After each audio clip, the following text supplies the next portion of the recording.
Welcome to Pimpy's Investment Chat, where we keep investment talk simple. And here's your host, Pimpy.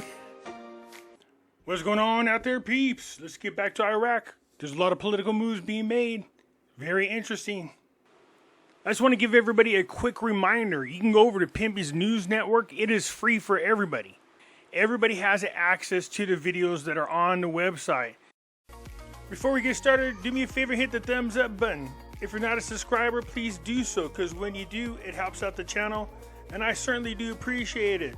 If you're thinking about buying gold and silver, head on over to our friends at Miles Franklin. The link will be down below in the description. When you make your purchase, make sure you use promo code Pimpy, P-I-M-P-Y, and they'll take care of you. If you have any additional questions, you can reach us over here at this phone number or over here at this particular email. For all orders over $10,000, reach out by email and we'll make sure that you get a great deal. So come on over to Miles Franklin and add to your precious metal inventory. Well, you certainly can tell that Trump is back in office just by the moves that are happening over there in the Middle East. Private, Iran gives Sudanese a green light to act on the future of factions. This just goes to prove that it's Iran who's actually running Iraq for the most part. Says an informed source said on Monday that the commander of the Iranian Quad Forces, Kwani, delivered a message to Baghdad during his quick visit to it, that his country does not want to be part of a war, and that it does not reserve any decisions on the Iraqi armed factions, while informing the factions of the need to abide by the decisions of the Iraqi government. Well, no, Iran knows that Trump is now back in office, and they don't want to rock the boat, not at all. Not to mention the fact that Trump seems to have taken interest in al-Sudani, so I'm sure Iran is curious about what's really going on. The source told the news the visit of the commander of the Iranian Quad Forces, Kwani, to Baghdad took a few hours, during which he met Prime Minister al-Sudani and discussed with him the developments in the region. He added that Kwani assured al-Sudani that Tehran does not want to be part of the conflict and war, as well as Baghdad does not want that, and stressed Iran's no reservation on any decision regarding the future of the armed factions in Iraq. So Iran seems to be taking a no-hands approach on any decision that al-Sudani makes, which I find very interesting. He added that Kwani also met with the leaders of the armed factions and discussed the developments of the security situation in the region, especially what happened in Syria and the impact of this on the forces of the resistant axis, stressed that leaders of the armed factions to stand during the current stage behind the Iraqi government and abide by the decisions issued by it. It is noteworthy that a source revealed yesterday to the news that the arrival of the commander of the Quad Forces in the Iranian Revolutionary Guard in the capital of Baghdad on a secret visit, during which he met with a number of leaders of the Iraqi armed factions and the Prime Minister al-Sudani. The source said at the time that Kwani arrived in Baghdad on an unannounced visit. He just popped up and met alone with some of the leaders of the factions affiliated with the Popular Mobilization, and it is scheduled to hold an extensive meeting in the coming hours with the Commander-in-Chief of the Armed Forces, Prime Minister al-Sudani, the forces of the Coordinated Framework, and the head of the Mobilization Commission. He pointed out that during the meeting with the Iraqi officials, Kwani will discuss a number of files, including restructuring and legalizing the weapon of armed factions and disengaging each other, and may adopt ways and mechanisms to turn some of those factions into political forces or fronts.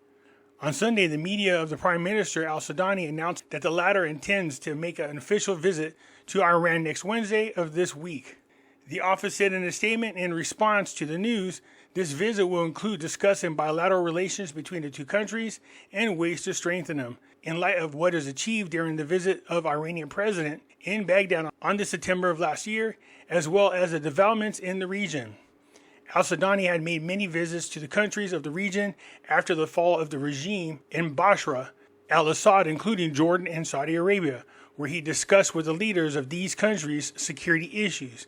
Iraq also participated in the Aqaba conference held in Jordan, with the participation of several countries, including the United States. So Iran is taking a hands-off approach with Iraq, saying, look, they respect any decision made by al-Sudani. And I think that has a large part to do with the fact that Trump has taken an interest in al-Sudani, and Iran is on Trump's piss list. So I'm sure he's going to try to find a way to get along with them. It's better if everybody is just peaceful in the region. if they are no longer going to fund terrorists and they're no longer going to be behind the popular mobilization faction, well, then those groups have no support from Iran. That weakens their position as resistance fighters against the United States. And then you come here and look at this. CENTCOM reveals operations in Iraq, Syria to defeat ISIS. Another excuse for the United States to stay operational in Iraq. The Central Command and partner forces conducted operations in Iraq and Syria from December 30th of 2024 to January 6th of 2025 in support of the ongoing campaign to defeat ISIS.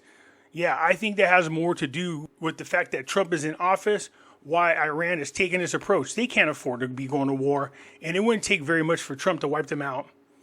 In December the 30th to January the 6th, the Central Command and Iraqi forces conducted multiple strikes in the Hamrin Mountains of Iraq, targeting known ISIS positions.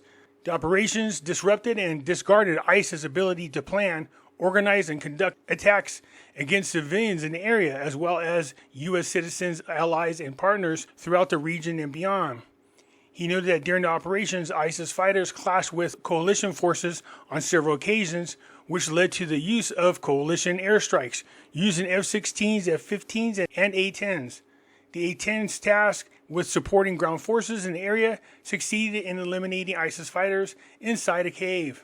One coalition member was killed, and two from two different countries were injured. There were no injuries to the United States personnel or damages to the U.S. equipment. He noted that from January the 2nd through the 3rd, the Syrian Democratic Forces, empowered by Central Command forces, conducted an ISIS operation in Syria, resulting in the capture of the leader of an ISIS attack cell.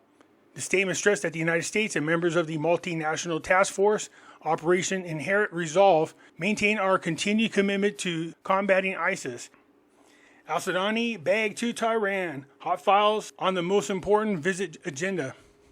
Said a political researcher, Hakim, confirmed today that the visit of the Prime Minister to Tehran will be important to resolve the issues of the armed factions.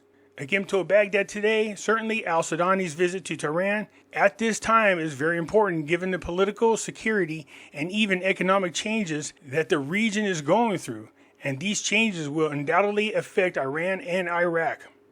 I think Iran sees the writing on the wall, and it's better to be peaceful and work with the United States instead of against. He pointed out that the important file that Al-Sudani will work to resolve during his visit to Tehran is the file of armed factions and Iran's relationship with those factions and the possibility of withdrawing Iranian support from them in order to facilitate the task of dissolving those factions through political actions and limiting their weapons to prevent dragging Iraq into any expected clash with the United States of America. Even though Al-Sudani was wanting peace and did not want to do anything against the American soldiers, he had armed factions, groups, militia people inside Iraq called the resistance. They were still launching missiles on our air bases and at our American soldiers. In this case, they're saying, we're not going to do that no more, which is good, because all it took is for one of those soldiers to get hit, especially with Trump in office, and all hell's going to break loose. So now, if you remember, they tried to dissolve the factions before. They tried to dissolve the popular mobilization forces, but had a hard time doing it, and they still exist today. But if Iran is pulling their support from this group and telling them to dissolve, they'll do it. The Operation Network, Iranian International, revealed in a report published on Monday the details of the visit by the commander of the Iranian Revolutionary Guard, Kwani, to the capital of Baghdad yesterday, confirming that his meeting with the Prime Minister al-Sudani resulted in the delivery of a message from Tehran. The network said, according to what was translated by Baghdad Today, that Kwani directly informed al-Sudani that Iran does not oppose any decision taken by Baghdad regarding the future of the popular mobilization forces inside Iraq, stressing that Iran respects the Iraqi decision regarding the security forces in reference to the news of the government's intentions to dissolve the popular mobilization forces and merge them with the security forces, which was also confirmed by the Iranian network in a separate report. Kwani also told al-Sudani, according to the network, that the Iranian government does not want to be dragged into an armed conflict in the region and does not want Baghdad to get involved in such conflicts alone. According to the network, stressing that al-Sudani will make a soon visit to Tehran to lay the appropriate foundation to obtain guarantees from Iran to stop funding armed factions inside Iraq. Whoa, okay, first of all, congratulations to al-Sudani, who avoided many opportunities to be involved in conflicts. He avoided them like he should. Now he's got the backing of Iran, and they're promising not to arm these factions no more, and that they would help Iraq dissolve these popular mobilization groups and then bring some of them into their military. So this is a really good move, a smart move by Iran, but very good news for Iraq. Now I'm curious to see what kind of meeting Iraq is going to have with Trump once Trump finally gets into office. Anyways, you guys let me know what you think. I look forward to hearing from you. I'm out.